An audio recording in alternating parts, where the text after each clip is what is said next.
Okay, so this is our this is the code we're going to use, and I took this. I did not create this myself. This is created by our friend Nassim Taleb, and I learned about this from him and from our other friend Chris Long. So I'm going to bring this up in Mathematica now. And this is the code that Nassim Taleb wrote, and then let me launch Mathematica. Unfortunately, I don't have the camera aimed in the right spot, so I'm going to move our Mathematica code in that right place. Okay, very good. And let me start at the top. So the first thing Taleb did was he just labeled the states: fail, C, CO, COV, all the way to the end. And so we have 1, 2, 3, 4, 5, 6, 7, 8 states. Yeah. That we can be, and those are the same states we discovered. And then he writes down the transition matrix. The first state is the fail state, and if I'm in the fail state, 25 out of 26 times I stay in it. And then 1 out of 26, you type a C. Yeah, instead of looking at the input code, let's look at the output code here. So fail to fail, 25 out of 26. Maybe it'd be smart for me to zoom in on that so people can actually read it on the screen. Okay. Fail to C is 1 out of 26.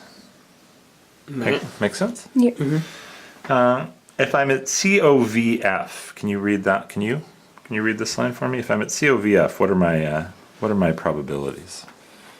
So, just 12 out of 13 times you're going to fail. Okay, why? Why 12 out of 13 am I going to fail?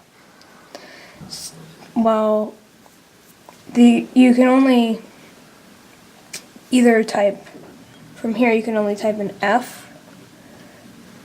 or you could type a C. Well, I'm at COVF already, Oh. so what's my win? So, you could type an E or a C. An E or a C, and the rest? They're fails. The rest are fails, okay. So that's 2 out of 26 are you success, so that's 1 out of 13. Okay.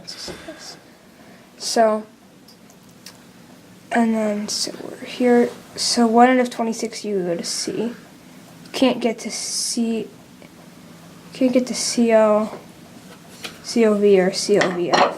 Okay. And then you can go to here, COVFE, and then you can't get to the rest yet. Okay, so does that make sense? Yeah. So this is what's called the transition matrix. Yeah. And this tells you where you can go from the different states. But another neat way to look at it is this graph, which Mathematica just creates for you, which is really neat. Are we okay on this? I'm just adjusting the focus. So this graph, how would you interpret this graph? So it's sort of a graph that it's like a path. Okay. So it's sort of like the chessboard, where you can choose one of these paths at random going out from your start. You would start at fail. Okay. And then you choose, they're kind of hard to see, but you can choose a path. There's only one path to choose from. But like when you go to Why don't you describe CO, because that's easy to see. like to CO, you can either fail, or you can go to C, or you can go to COV. All right. And our transition matrix gave us the probability of those, but this graph just shows where you can go. Now, what's happening over here? So Well, that's where you're done. It just It's the full it word. just loops back on itself. It loops back on itself. Okay. And then we ask in this line here, first passage time distribution, the mean, and that tells you how many on average does it take, how many steps does it take to produce this word, Covifi.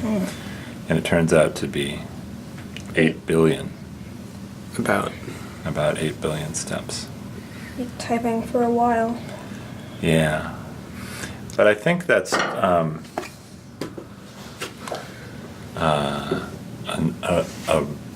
number. How many letters does our word have? 7, I think. And if we look at what 26 to the 7th is, scrolling down. You Yeah. get the exact same number. Okay, I get the exact same number, but it turns out that's a coincidence.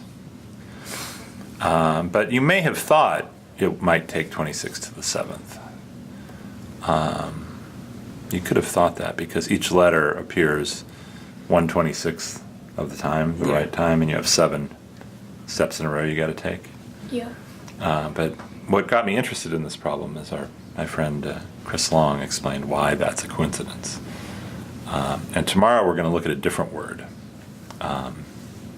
Actually, I'm going to show you that word right now, and then we're going to talk about why it's a little bit different. Okay.